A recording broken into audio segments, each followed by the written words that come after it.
presume. So,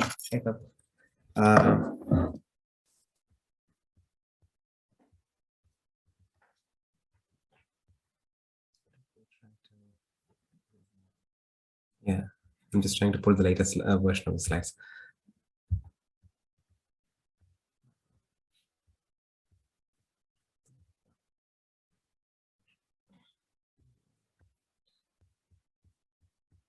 Try to set that up.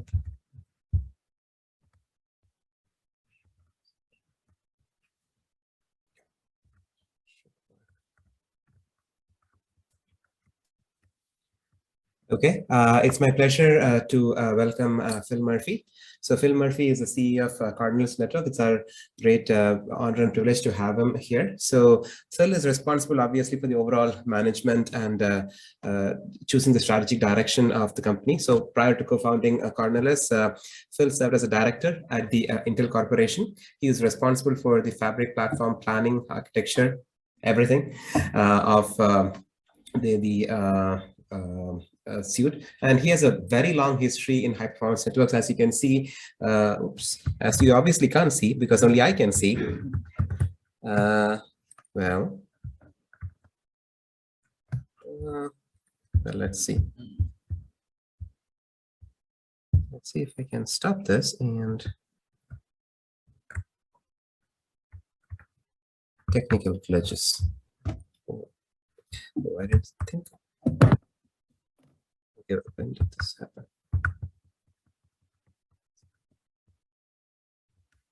I didn't realize that had happened. Okay, so now as you can see, he has a very long history in high performance networks. So before Intel, he was in QLogic. Phil co-founded a lot of high performance interconnect startups like Silverstone. And without further ado, let me hand it over to Phil so that he can talk about interesting stuff, and I can go and sit and listen to what he has to say.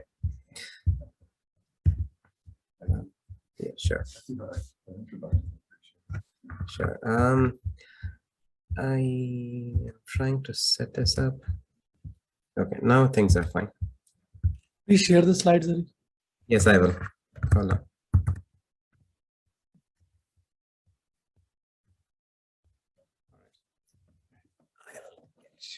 Thank you very much. I appreciate the opportunity. Thank you, DK, for the opportunity as well. We very much appreciate it. I'm going to talk to you today about Cornelis Networks and Omni-Path.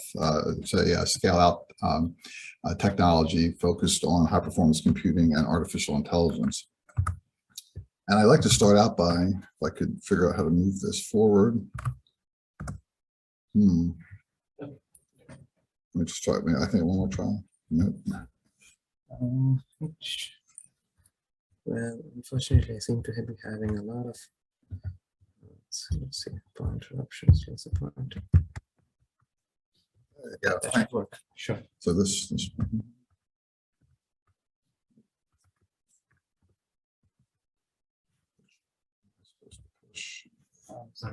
oh, there we go. I got it. Down arrow. Okay. Okay. All right. Without further ado, sorry. Yeah.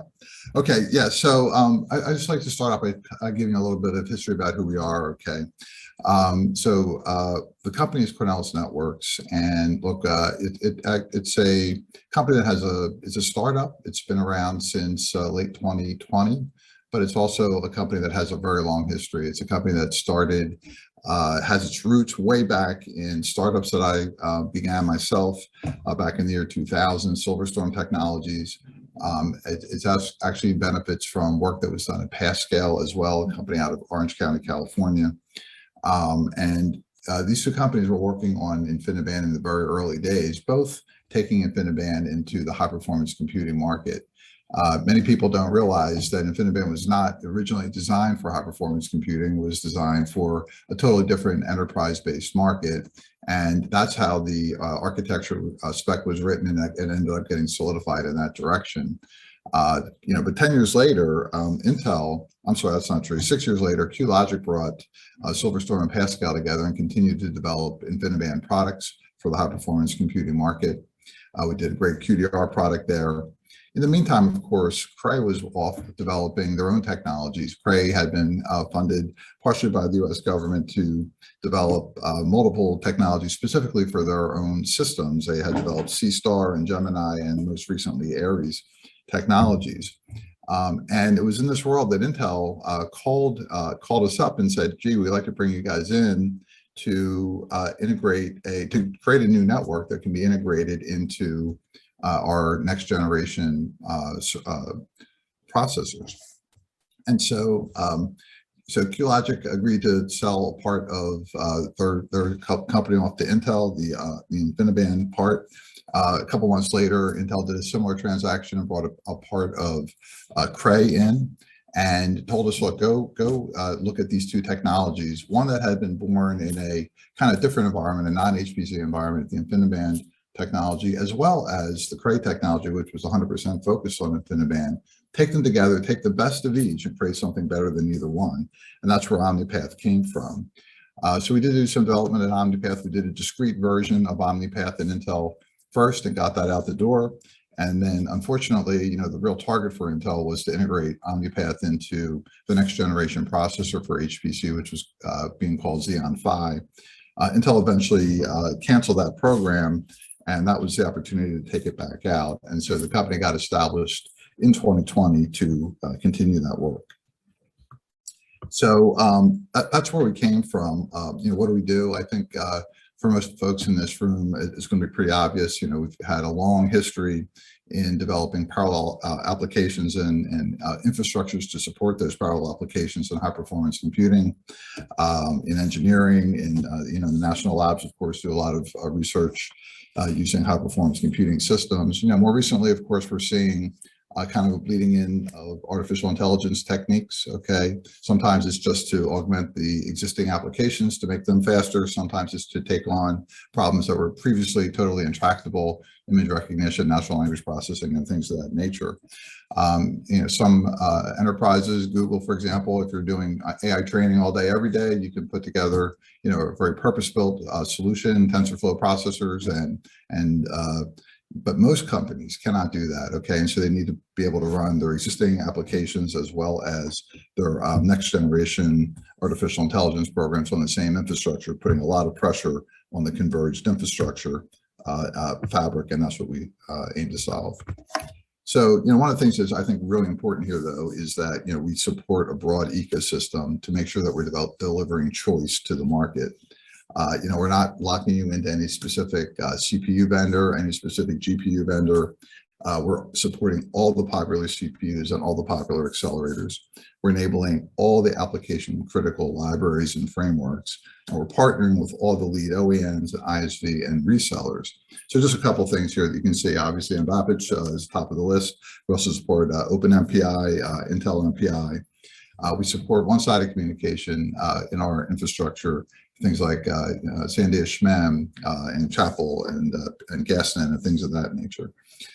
We support Intel CPUs and GPUs. We support NVIDIA and Intel and AMD GPUs as well. In the storage side, we support a wide range of file systems, Lustre, IBM Spectrum Scale, BGFS, and the emerging object storage system from Intel called Deos, and even integrating into TensorFlow and PyTorch. So I think it's really important to offer customers choice, to not lock into any one specific CPU, GPU, or OEM. So what are we focused on? Okay, well, we're focused on two major areas, okay, broken into these 5 boxes below. But, the number one thing that we're focused on is delivering the best-in-class AI and HPC adapter. Okay, and so I'm going to talk a lot about what that means in the next few slides. But there's been a new initiative, relatively new initiative, called Open Fabrics Interfaces that came out of the Open Fabrics Working Groups, Open Fabrics Interfaces Working Group. And this was the result of research that was done at Intel and other places, 5 or 6 years ago, to identify, there's a lot of research done to figure out what the AI community was looking for, the application developers there, the application developers in high performance computing and storage, and predict what was going to be needed, not just to support the current applications, but the future applications as well. And the result of that was the Open Fabrics interfaces framework, as well as the libfabric implementation. And so we're aiming to build the purpose-built, best in class adapter to support the OFI infrastructure. Then the rest of this is all about making sure that we're extremely efficient on the infrastructure. As everybody knows, the compute nodes are going up in performance very, very dramatically. How do we make sure that the network can try to keep up as best it can? And so, one of the things we need to do is make sure that we have very high bandwidth, very low diameter and low cost topologies. We've heard of several times today, multiple different topology opportunities. Trees, dragonflies, megaflies, HyperX, for example, are just a few that we'll be supporting in the future. Then we start out with very low latency, and it's important to be able to maintain this low latency at scale. And so, we're going to tell you a little bit about how we do that, not just for unloaded networks, but also for loaded networks, and how we impact tail latency there. And then the rest of it is avoiding congestion. Okay, and congestion sometimes happens, in very short bursts with kind of unfortunate series of events, and that's tackled by dynamic adaptive routing. And then, of course, there's the incast problem where many senders are sending to a single receiver, so you can hit a congestion point in the network. And there's a sophisticated new approach to pacing the senders in a very appropriate way to avoid standing congestion. Okay, so what does it mean to take the best of the Cray technologies and the best of InfiniBand technologies and create something better? I'm just going to give you a couple of examples here, so you get a sense of what that means.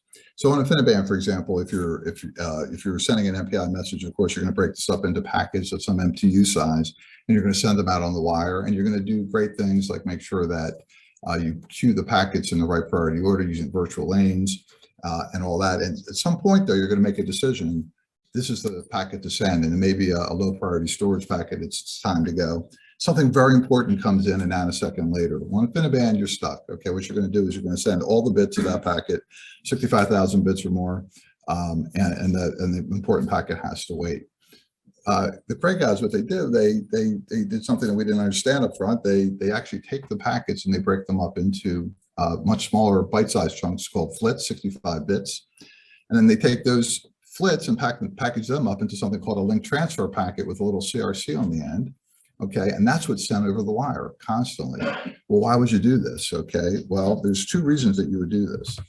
First reason is because, as the problem that I just mentioned, if you make the right decision at a given moment to send a low priority packet and something more important comes in, that's going to kill your tail latency if you don't do something about that. What we can do in Omni-Path is we can pause the packet that was being sent, interject the higher priority packet, and then resume, go back to where we left off on the lower priority packet. This has a dramatic positive impact on tail latency in this case. Another thing you can do with this approach is you can limit the penalty for error correction on the links. Back in the QDR days, we never had any errors on the links, and so you could rely on an end-to-end replay to protect those links. Today, that's certainly not going to be true, and as we go forward into 100 gigabit per second lanes, you're definitely going to get transient errors. So what do you do about that? Well, the industry recognized this and said, yeah, the answer is forward error correction. Okay, we're going to send more bits, and we're going to add some latency, actually significant latency on every receiver to handle the potential errors. There's a better way for high performance computing because we break the packets up into flits and package them up into LTPs. We can now do a much better solution. For the vast majority of the packets that don't have an error, they run through zero latency hit. If you ever do get an error, we do a link layer replay immediately. Because we're only doing it on the 1,000-bit chunks, it's an extremely low penalty. So this is a way to, again, to minimize the latency, because forward error correction, you have cumulative latency adding up on every single receiver as you go through a fabric. Okay, and then I mentioned earlier that we're focused on delivering the state-of-the-art, best-in-class adapter. And we've adopted Open Fabrics interfaces. And this tells you why we adopted Open Fabrics interfaces, this chart, okay? As I mentioned, we did a lot of research in multiple different domains to make sure that we're meeting all the requirements. So we want to be able to support all the popular MPIs, SHMEM and Chapel, TensorFlow, PyTorch, DAOS, which is an emerging object storage system from Intel and others. And then also it's really important to be able to have portable GPU support. Customers want choice. Okay, there is more than one vendor of GPUs even today, and so to be able to put portable GPU support in is very, very important. Okay, and so this allows us to continue to maintain our ability to support traditional modeling and simulation while now embracing all the new requirements around AI and all that. Yes. If I may interrupt, can you elaborate on what sort of GPU support that Cornelis would be enabling the Omni-Path products? Yeah, no, absolutely. So there's a couple technologies. There's one for data movement. It's called DNA bus, and this is a technology that allows us to be agnostic, or regardless of whether it's an NVIDIA, an AMD, or eventually an Intel Ponte Vecchio type GPU. And then, of course, there's all the communication libraries, like collective communication libraries. We call it the XCCLs, right, from Merkle Nickel and One API collective communication libraries. Sure. Thank you. Okay, and so how are we going to do this? How are we going to introduce this solution? It's a couple-step solution here. The first step, so we have our existing implementation on the far left of this chart here, where we had always had a very unique approach to supporting the scalability required in HPC. So, for example, if you're just doing a storage device, you could say, gee, I'm just going to have 40 Q pairs in a cache on our device, and that would work great. But then when the problem changed to 10,000 or 100,000 communicating processes that you have to deal with, that's why we introduced PSM in the first place. Okay, that was our communication library. Now we have added our OPX provider. The OPX provider is the software layer that supports our next generation of infrastructure, and they can run in parallel, okay, on our existing hardware. So we're kind of fortunate, and I'll show you what the implications of this in a second. We're very fortunate we're getting fantastic performance on our existing hardware. Then this is informing us on how to do the purpose-built adapter for the next generation coming next year. Okay, so just want to give you a quick insight into what happened when we moved from PSM to our new OPX software on the existing hardware. Okay, what you can see here is that the first thing that happened is we had an immediate 20% drop in our latency. Okay, this is because it's a highly engineered piece of software that we're looking at every instruction, we're looking at every cache ejection, we're looking at every TLB hit, just to make sure that we are minimizing the impact of the software overhead. We've got an amazing 2.5 times message rate, again, just by a software upgrade on our existing hardware, especially in the important zone. And this is running on an Intel Ice Lake 36-core processor. And you can see, the implications there is that, we're approaching 600 million messages per second, just using all the cores of a 64-core processor. Okay, we also do the same thing on AMD. You might not have noticed that I changed the chart because it looks very, very similar, but we're getting a very similar performance on AMD. So the blue bars were our previous implementation, the red bars are our current implementation. We certainly compare this against InfiniBand as well. We tuned it both to the best of our ability, and this is the latency improvements that we're seeing. We're seeing about 20% lower latency, 24% lower latency in the important HPC zone for message sizes against HDR and HDR200, and we're seeing a significantly higher messaging rate, almost double the HDR200 message rate with our existing hardware and new software implementation. Okay, so that's on the adapter side. What about on the switching infrastructure side? Okay, so obviously there are several issues to be dealing with here, right? The compute nodes are generating lots of traffic. There will be times of congestion. What do you do about congestion? Well, of course, you can make more lanes on your highway. Okay, and so we're doing that. We're going from 100 to 400 gigabits per second in our next generation, and that will help. But of course, the CPU and compute nodes are maybe going up even faster. We have dedicated lanes. So of course, this is a well-known solution to the problem. Virtual lanes and service classes can help you segregate traffic. You can move traffic from a congested lane to a non-congested lane. That's also a well-known technique for dynamic adaptive routing.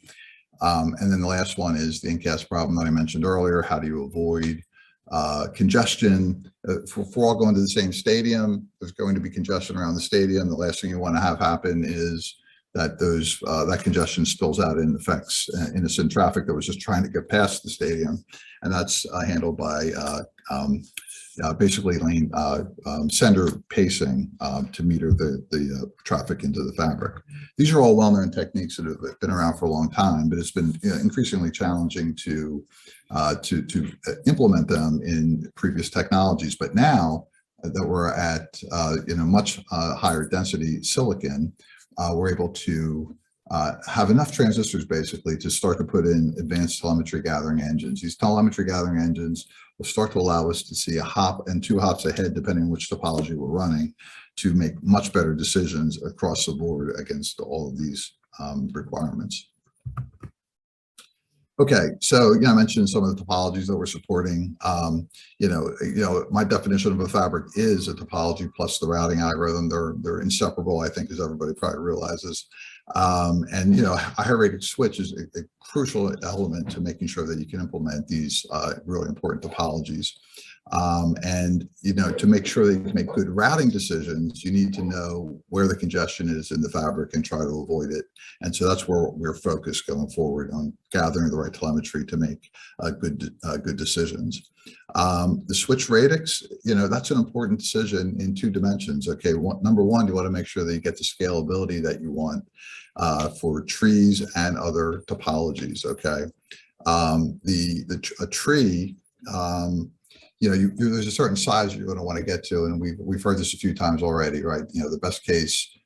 Am I running out of time yet, by the way? No, okay, good.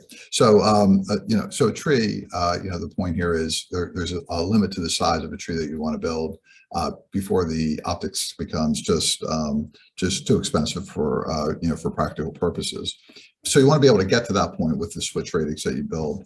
And then you want to be able to build, essentially infinitely scalable dragonflies and megaflies. Okay. And so once you have that, though, you don't want to go any bigger, because if you go any bigger than that point, okay, what happens is you start to add unnecessary costs into your solutions.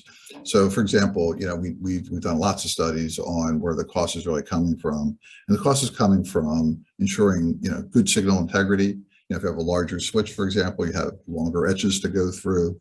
You might end up with repeaters. These things all start to drive costs. The cabling, okay, you can of course do very simple QSFP to QSFP cabling. That's cheap and very effective. You can start to get into double density connectors where you have to start to split them from time to time, or even do H cables. They get to be very, very expensive. Power consumption, the power density of a switch is one set of problems. The power density on the connectors is another set of problems. And so if you pick the sweet spot, you can minimize all these costs.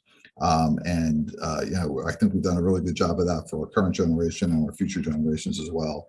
So you're going to see not only superior performance across the board versus the other interconnects that we've tested against, but much better price performance.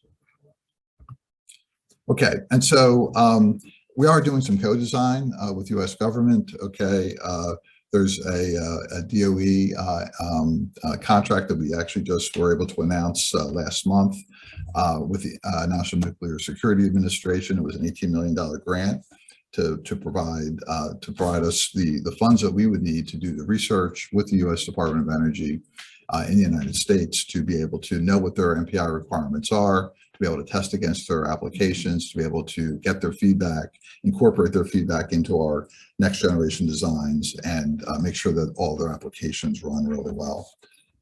Okay. So, in summary, look, we have Omni-Path is a purpose-built high-performance intelligence scale-out interconnect, focused on artificial intelligence, data analytics, and modeling and simulation. turns out to be the result of 2 decades of research and development invested in Cray interconnects, InfiniBand, and we combined the best of each, and we think that we've eclipsed both in performance and price performance. It's independent, okay?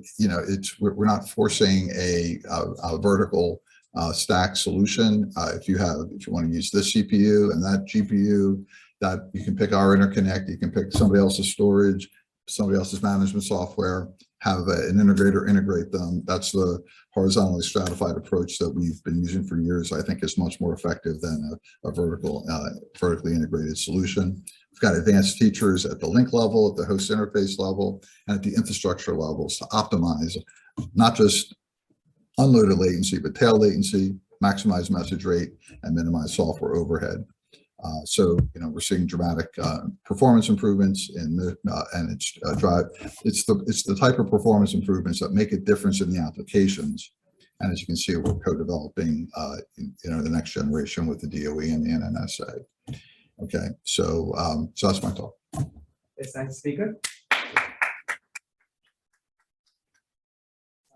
We have time for a couple of questions. Actually, I have one. So you mentioned that you got this grant with the NNSA. You mentioned a lot of focus areas that Cornelis has. What in particular, if you can say, are the co-designing solutions that you're going to be working on with NNSA as part of the grant? No, absolutely. So we have really 3 major areas that we're working on with the NNSA. Okay, so the NNSA, most of their applications are based on MPI, and they have a strong desire to have their applications accelerated. And so in the short term, we're working with them on Omni-Path Express, which is our software upgrade. Okay, they have large Omni-Path clusters already. And so we're able to work with them closely to give them the software that they need to try it on these large clusters and give us feedback. And we work on improving it specifically for their applications. Okay, that software is forming the foundation of our that software will be used in our next generation hardware, when it's on the new hardware. And so they're helping us with that as well. Okay, we're doing simulation using one of their own tools to simulate the performance implications of the choices that we make, sharing those results with them and getting their feedback and incorporating it back in. So that's for the next generation. And then we're even looking a little bit further out into the generation beyond that. That hasn't really started in earnest yet, but that will be coming as well. Sure. One more follow-up question regarding the generation beyond that. Would you be looking to add any offload support, like switch offload or NIC offload kind of support in that generation? So we have significant offloads in our implementations today, and it's all about striking the right balance between what's running in the host and what's running in the network. Okay, you could certainly point to things and say, hey, I've offloaded that, and it can make things a lot slower because you have gigantic processors these days that are driving microsequencers. Okay, and you have to be very careful not to overload them. And so we have struck the exact right balance between what should be running in the fabric and what should be running on the host. Now, is there an opportunity with a DPU type approach? Yes, and we are investing in that as well. Okay, that wasn't part of my talk today, but it is something that we're also investing in. But we don't want to have something that is a problem or a solution looking for a problem, which I think we've seen in many cases here. What we're really looking for is we're making sure that what we're doing is developing a solution that's specifically addressing HPC problems to accelerate things like the collectives, but in an intelligent way. We know that we can't be touching every packet, for example, with a DPU, and so we're being very selective in what we handle. Sure, thank you. Any other questions from the audience? If not, let's thank the speaker again for the wonderful talk. Thank you.